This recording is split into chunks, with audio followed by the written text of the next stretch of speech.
आप अपने देश से हजारों मील दूर किसी दूसरे देश में हैं। एक शाम आप किसी से मुलाकात करने रेस्टोरेंट जाते हैं, तभी पुलिस आए और आपको गिरफ्तार कर ले, आपको जेल में डाल दे और ये भी ना बताए कि आखिर आपकी गलती क्या है, आपको किसी से संपर्क करने ना दिया जाए। ये सब सोचकर ही आपकी रूह कांप जाएगी।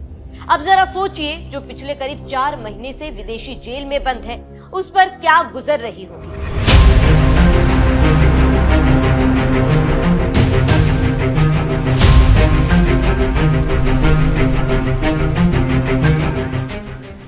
नमस्कार, आप देख रहे हैं एनएमएफ न्यूज और मैं हूं आपके साथ शाफनी पटनायक। गुजरात के रहने वाले अमित गुप्ता कतर में टेक महिंद्रा के कंट्री हेड है। अमित 4 महीने से कतर के जेल में बंद है। उनका परिवार टेक महिंद्रा और सरकार से मदद की गुहार लगा रहा है। इस मामले में क्या अपडेट है, सरकार का क्या रुख है, इस वीडियो में जानेंगे।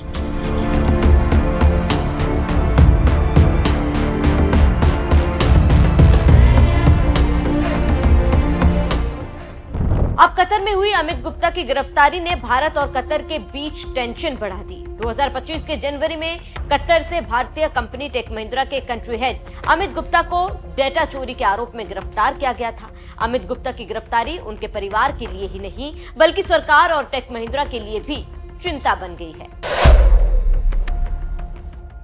अब तक की मिली जानकारी के अनुसार अमित गुप्ता को डेटा चोरी के आरोप में गिरफ्तार किया गया है। हालांकि अमित के परिवार का कहना है कि अमित निर्दोष है, उन्हें फंसाया जा रहा है। पूरा परिवार उनकी रिहाई के लिए लगातार कोशिश कर रहा है। हर हफ्ते केवल 5 मिनट के लिए अमित का कॉल आता है। उससे बात करने का यही इकलौता जरिया है।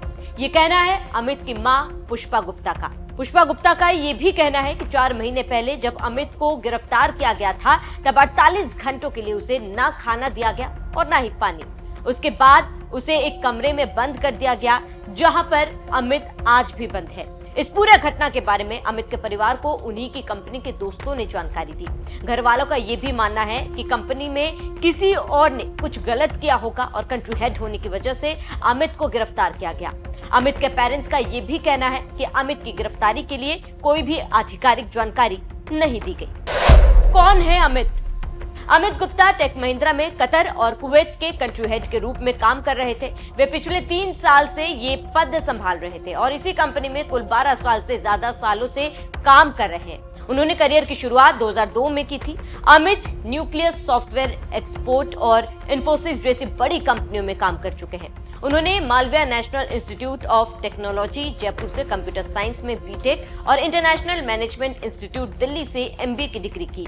अमित की शादी 2013 में हुई थी। उनकी पत्नी का नाम आकांक्षा गुप्ता है और उन्होंने शादी के बाद अगस्त में कतर में बसने का फैसला लिया था। उनके लिंक्डइन प्रोफाइल के मुताबिक अप्रैल 2022 में उन्हें टेक महिंद्रा को रीजनल हेड बनाया गया था। तब से लेकर अब तक अमित इसी कंपनी से जुड़े हैं। टेक महिंद्रा का क्या रुख है?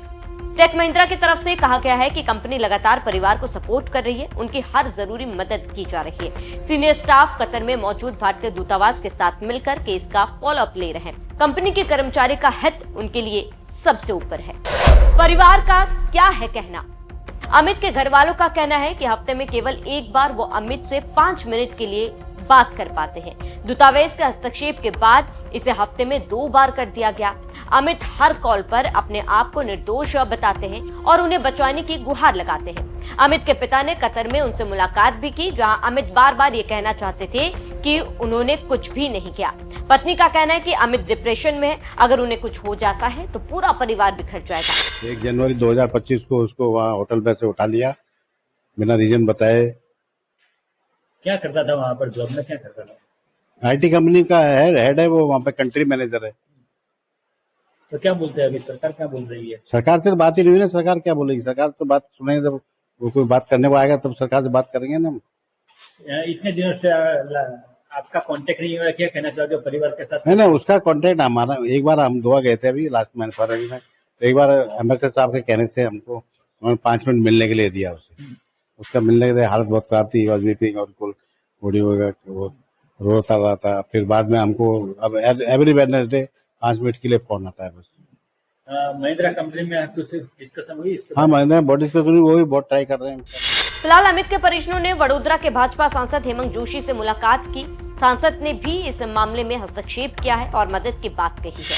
हमारे वडोदरा के युवान अमित गुप्ता जी के जो पिछले 10 साल से कतार में जॉब कर रहे हैं और कतार का जो पूरा सिक्योरिटी एजेंसी है वह कोई कारण सर उन्होंने उनको कस्टडी में लिया है, पर कस्टडी में लेकर वह कारण की इंक्वायरी नहीं हो पा रही है और उसकी वजह से उनके माता पिता भी बहुत व्यथित है। उन्होंने 1 महीने वो वहां पे गए भी, उन्होंने मिलने का प्रयास भी किया, एक बार उनको मिलने भी दिया, पर अभी इस चीज का कोई अंत नहीं आ रहा है। इसलिए उन्होंने मुझे रजूआत की है और आगामी जो सप्ताह है उसमें विदेश मंत्रालय का इंटरवेंशन लेके कतार का जो दिल्ली स्थित एम्बेसी है उसके साथ भी बात करके इस प्रॉब्लम को सॉल्व करने का प्रयत्न करेंगे।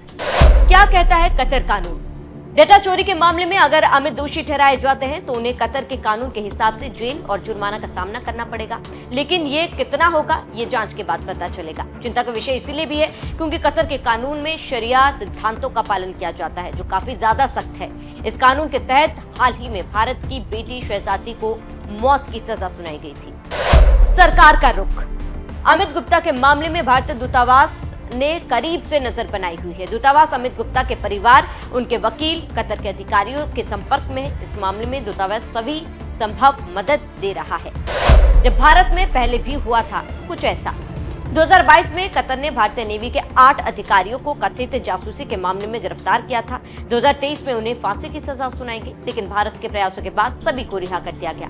बहरहाल अमित गुप्ता की गिरफ्तारी भारतीय सरकार के लिए एक नई डिप्लोमेटिक चुनौती बन चुकी है। भारत और कतर के बीच अच्छे राजनीतिक रिश्ते रहे, लेकिन इस घटना के बाद दोनों देशों के बीच कड़ी बातचीत की जरूरत है। भारतीय सरकार और टेक महिंद्रा दोनों ही इस मामले में गुप्ता की सहायता कर रहे हैं। उम्मीद है कि जल्द सरकार इस पर कोई कदम उठाएगी। पीएमओ का कुछ नहीं बोल रहा, कुछ नहीं करता है, कुछ नहीं, कोई रिप्लाई नहीं पीएमओ का, कोई नहीं। जयशंकर के लिए दिया वहाँ से कोई रिप्लाई नहीं। हम कंपनी वालों से बोल रहे हैं हमको जयशंकर से मिलवाइए, तो बोला ट्राई कर रहे हैं अंकल, ट्राई कर रहे हैं अंकल, वैसे ही चल रहा है। अभी आप कहाँ पर रजूआत करने आए हो? हम तो अपने एमपी साहब से मिलने आए हैं। क्या कहना चाहोगे? ऐसे मामले आगे भी हुआ है और हर दफे सरकार इन्वॉल्वमेंट होती है और कुछ न कुछ। अभी हमको क्या पता क्या हुआ है, तो हमको तो हम अपनी प्रॉब्लम बता रहे हैं। हमारी प्रॉब्लम है सरकार उसको आगे टेकअप करे और हमारे बच्चों को वहां से निकाले, क्योंकि उस पर कोई केस भी नहीं बन रहा है, कोई केस नहीं किया उनको, बस तुमने ये गलती क्या है, वो गलती क्या है। कंपनी ने 2 एडवोकेट हायर कर रखे, एडवोकेट को भी मिलने नहीं देते वो लोग। क्या नाम? जगदीश प्रसाद।